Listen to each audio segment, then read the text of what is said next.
Que devient ton poing quand tu tends les doigts? Que deviennent tes larmes quand tu ne les essuies pas? Que devient ton rire? La nuit sont d'autres toits. Que deviennent tes lèvres murmurant tout bas? Des mots pleins de fièvre, un autre que moi. Disent-elles les mêmes choses que nous deux autrefois? Que devient ton poing quand tu tends les doigts?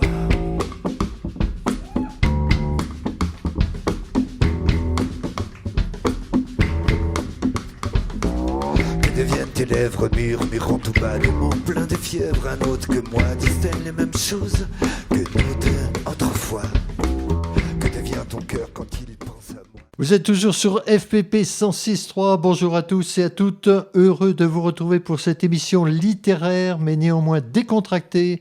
Le lire et le dire. Au micro, Jean-Claude Caillette. Et sous les applaudissements de la foule, à la technique, Farid Ennadi. Bonjour Farid.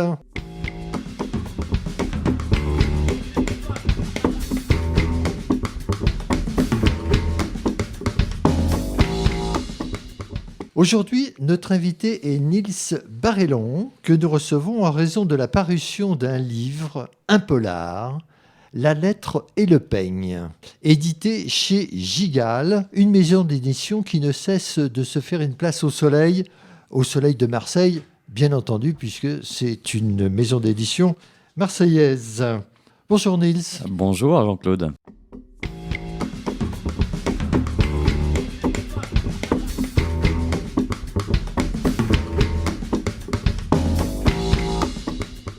Je vous propose de vous présenter.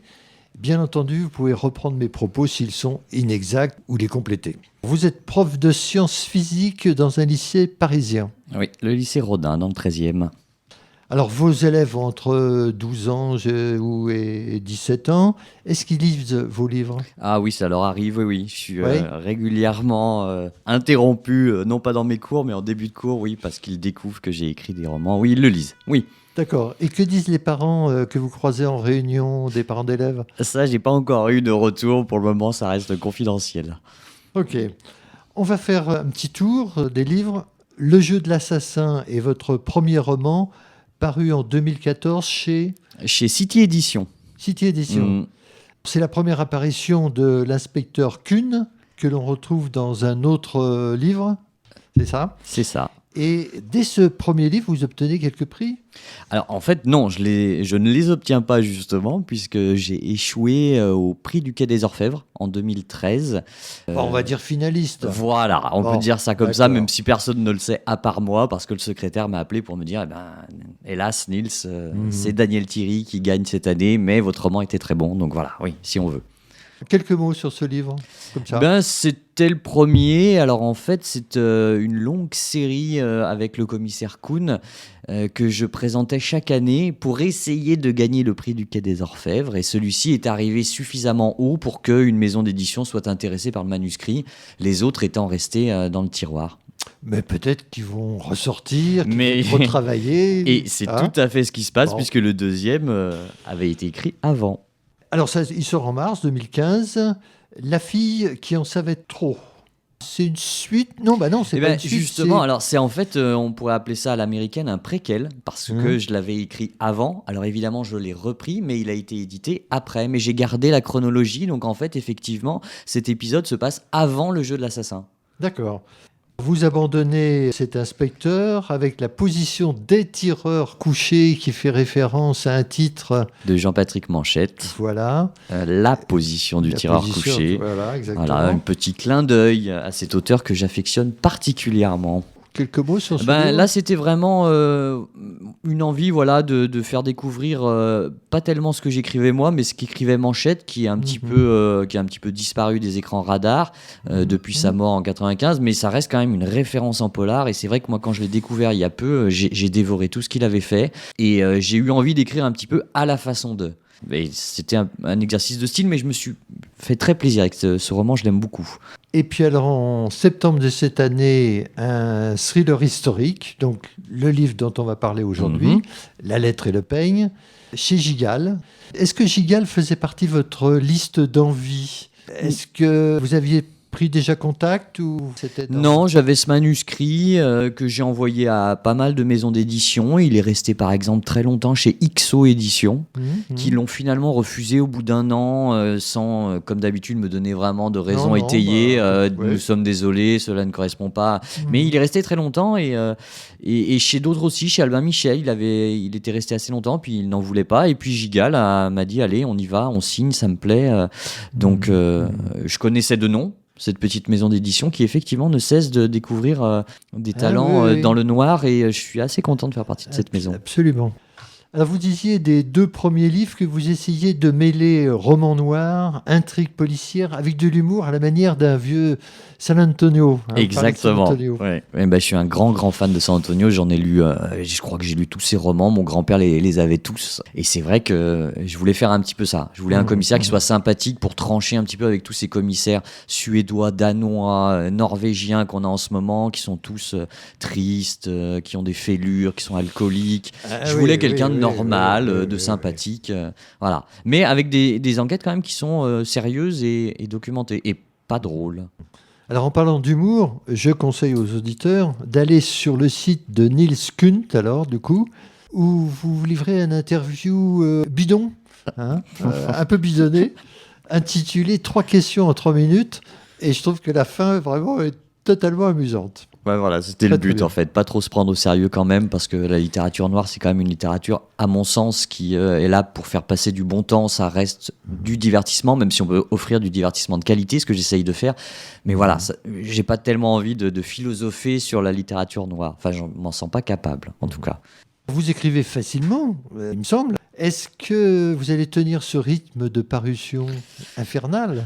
Alors, pour l'année 2017, oui, puisque j'ai 2 romans qui sortent, un polar jeunesse que j'ai écrit avec une auteure jeunesse qui va sortir au printemps, et puis le 3e épisode des enquêtes du commissaire Kuhn qui sortira lui en juin chez Fleurs Sauvages. Et je suis en train d'écrire un autre roman, donc je ne sais pas si j'en sortirai 2 par an, mais en tout cas le rythme de 1 par an me semble, faisable. Est-ce que vous auriez aimé écrire Le Monde de Sophie ?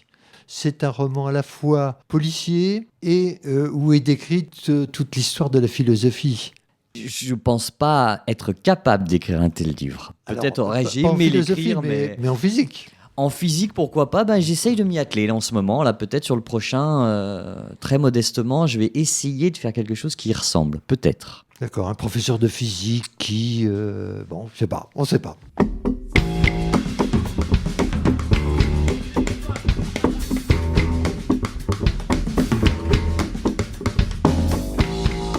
Nous allons interrompre là cet entretien pour vous parler d'un coup de cœur. Un livre à partager grâce à un nouvel éditeur, Mots Migrateurs, dans la collection L'écriture en partage. Une vingtaine d'auteurs ont donné la parole aux 4 éléments indispensables à la vie. Ça, c'est pour le professeur de physique. L'eau, l'air, le feu et la terre. Chaque nouvelle est un petit bijou d'émotions, de drôleries et de bizarreries. Mais ce peut être également des textes, des articles, des biographies, des contes, etc. Ça s'appelle Les 4 éléments aux éditions Mots Migrateurs.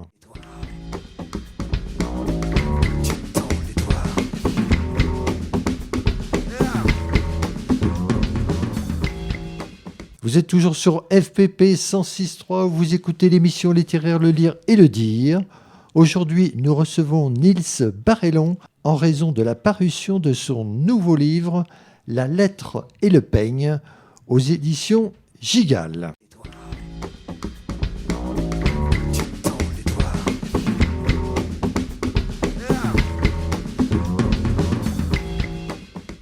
Niels, je vous laisse le soin de faire le pitch. Je sais, c'est pas facile, mais... Vous inquiétez pas, parce qu'après on va détailler. Donc juste d'accord. Pour nous mettre en appétit. Alors, La lettre et le peigne raconte l'histoire de la famille Schmitt, Anna, la grand-mère, Joseph, le fils, et Jacob, le petit-fils, sur toute la seconde moitié du XXe siècle en Allemagne.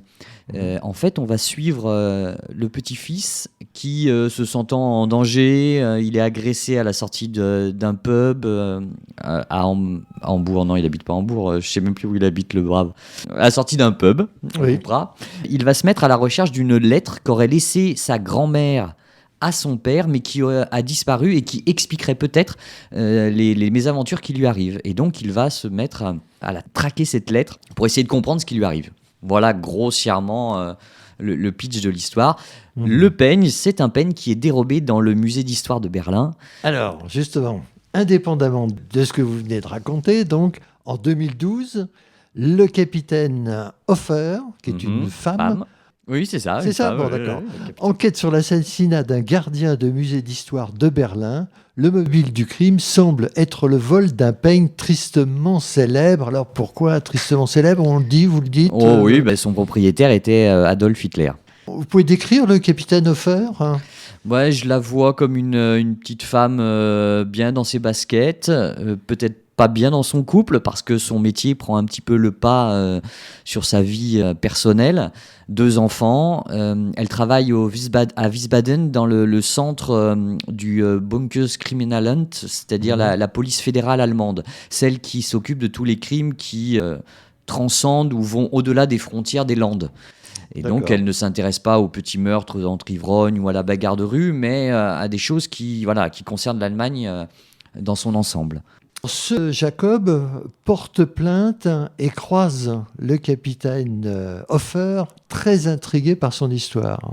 Ben oui, ça c'est la trame romanesque qui veut ça. Effectivement, on va suivre en parallèle en fait l'histoire de la famille Schmitt, avec des flashbacks assez récurrents pour essayer d'expliquer ce qui arrive à Jacob.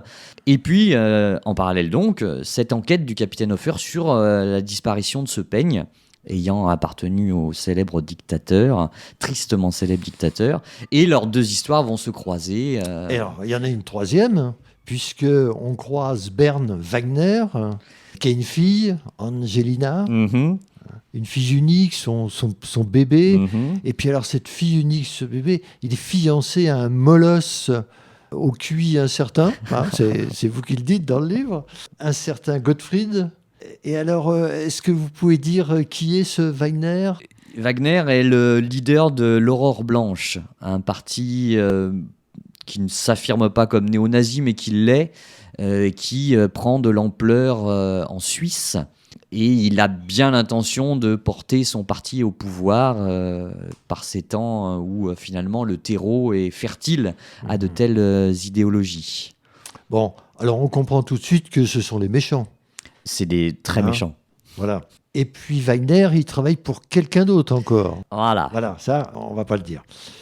Concernant le peigne d'Adolf Hitler, à part Mein Kampf, dont les rééditions sont prohibées, il existe un marché florissant pour tous les objets de la Seconde Guerre mondiale, et particulièrement tout ce qui touche au Troisième Reich. Et oui, et ça, je l'ai découvert en préparant ce livre, en me documentant pour ce livre. J'ai découvert des sites sur lesquels on peut acheter des objets ayant appartenu au Führer, donc floqués de sa célèbre croix gammée avec ses initiales. C'est pas caché, hein, j'ai pas été sur le dark web pour trouver ça. Firefox, objet d'Hitler en vente, et on peut acheter, moyennant d'ailleurs des sommes qui sont pas faramineuses. J'ai été aussi assez surpris. On peut s'offrir, c'est horrible à dire, mais un objet ayant appartenu au Führer. Un des policiers va faire son enquête dans le milieu des skinheads.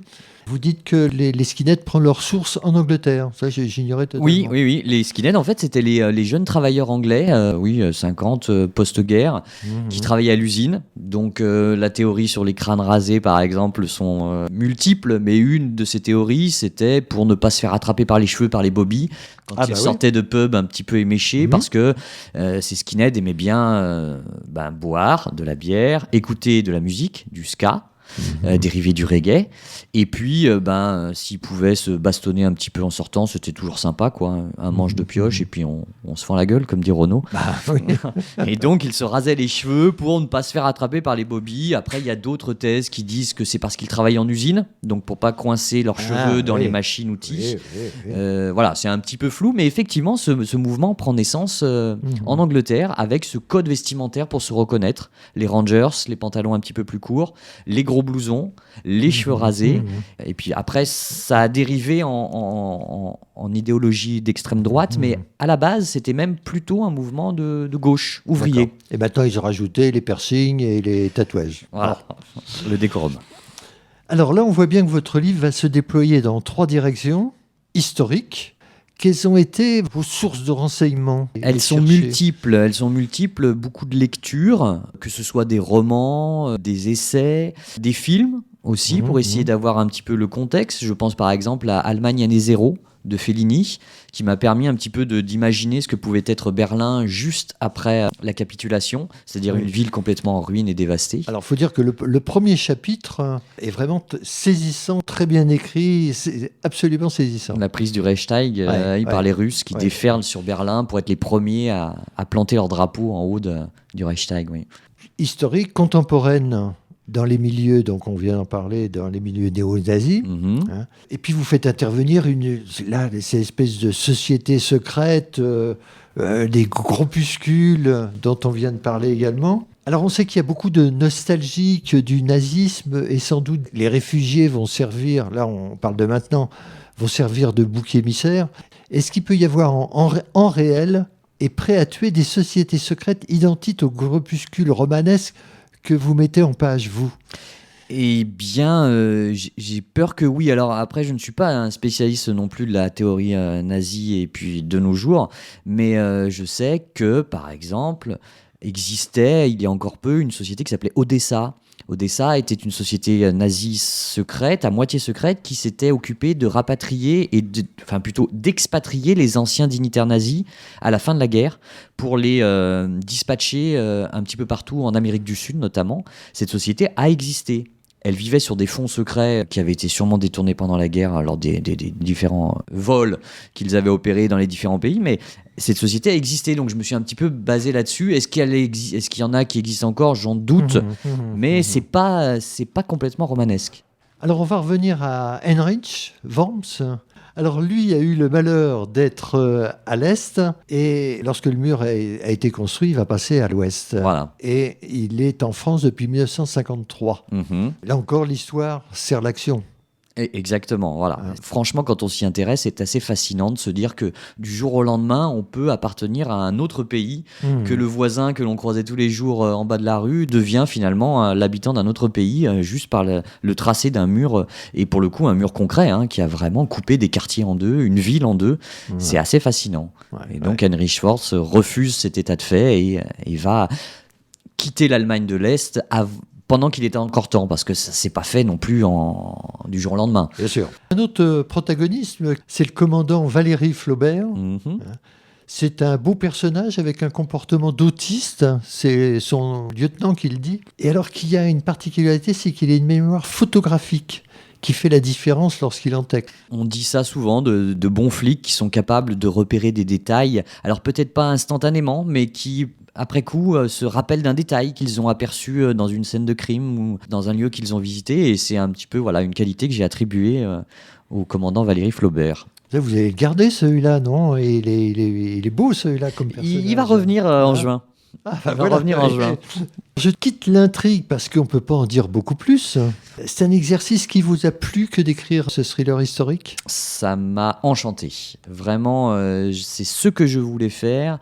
Je ne sais pas si j'ai réussi, ça c'est les lecteurs qui en décideront, mais c'est exactement ce que j'avais en tête, glisser une petite histoire fictive dans la grande histoire, donc un décor complètement réaliste, avec des personnages complètement inventés. C'était exactement mon but. Justement, vous parlez des lecteurs, mais vous avez pour chaque livre des très longues chroniques, j'ai vu sur le net. Alors il y a le site Les Lecteurs de l'Oncle Paul. Ah, il m'adore l'Oncle Paul, oui. Qui a écrit une chose très intéressante.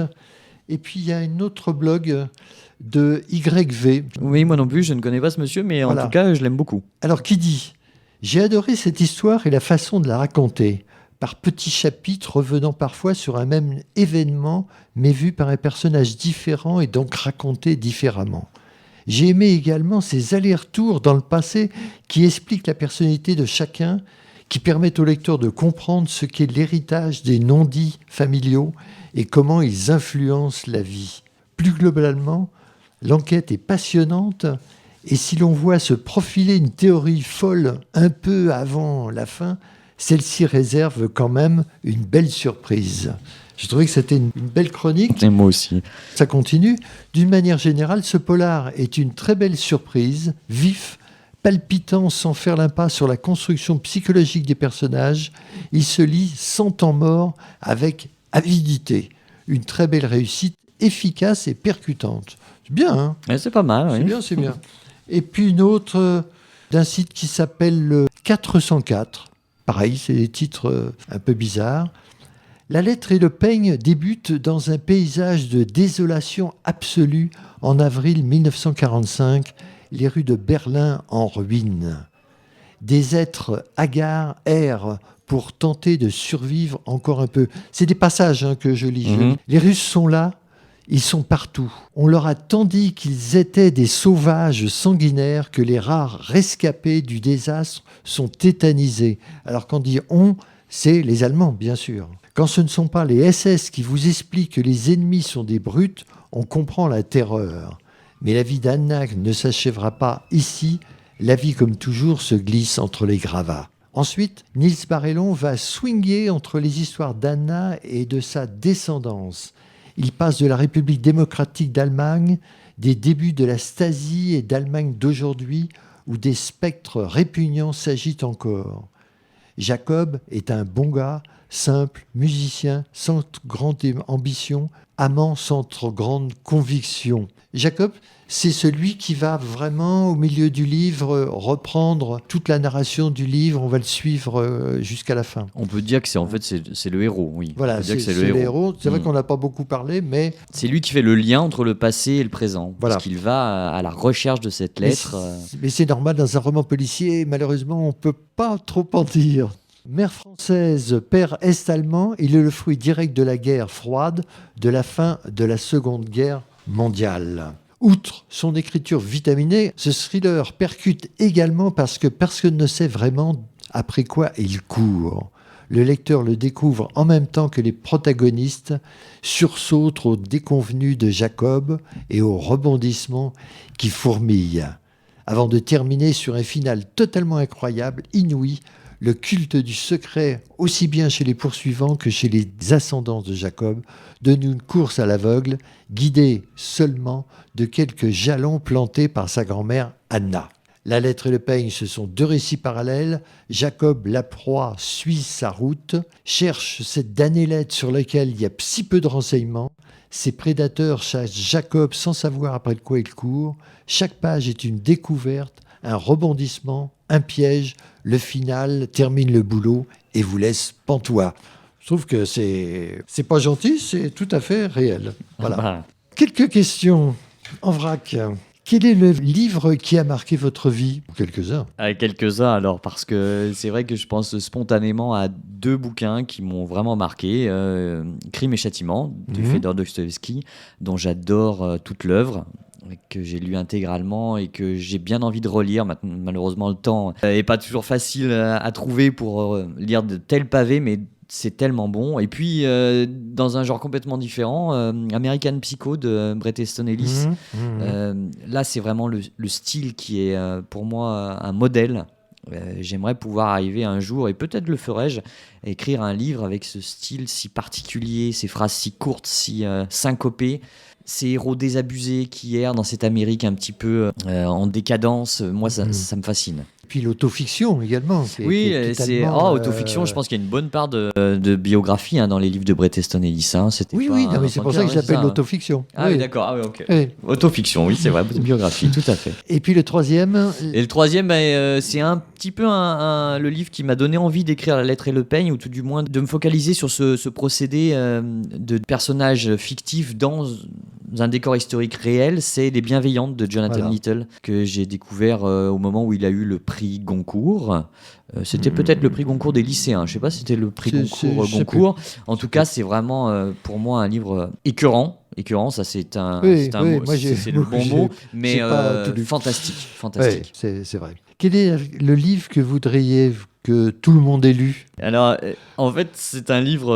Alors, à part le vôtre. Allez, je vais tricher.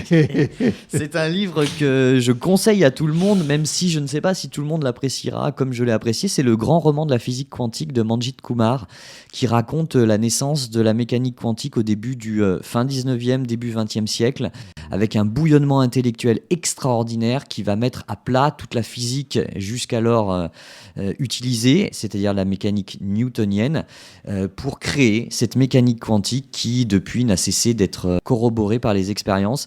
Et c'était un bouillonnement intellectuel tel, avec des personnages extraordinaires, Einstein, Bohr, Heisenberg, Fermi, Dirac, des savants extraordinaires qui ont bouleversé tout ce que nous savons en science aujourd'hui. Quelle est la question à laquelle vous auriez répondu volontiers, mais que je ne vous ai pas posée?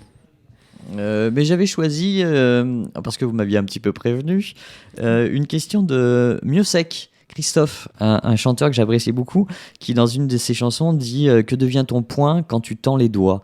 Et je trouve que en ces temps où finalement il y a pas mal de violence finalement qui baigne notre société, je me dis d'ouvrir le poing, c'est peut-être pas si mal. Finalement, on peut tendre la main, on peut prendre un stylo, on peut faire plein d'autres choses.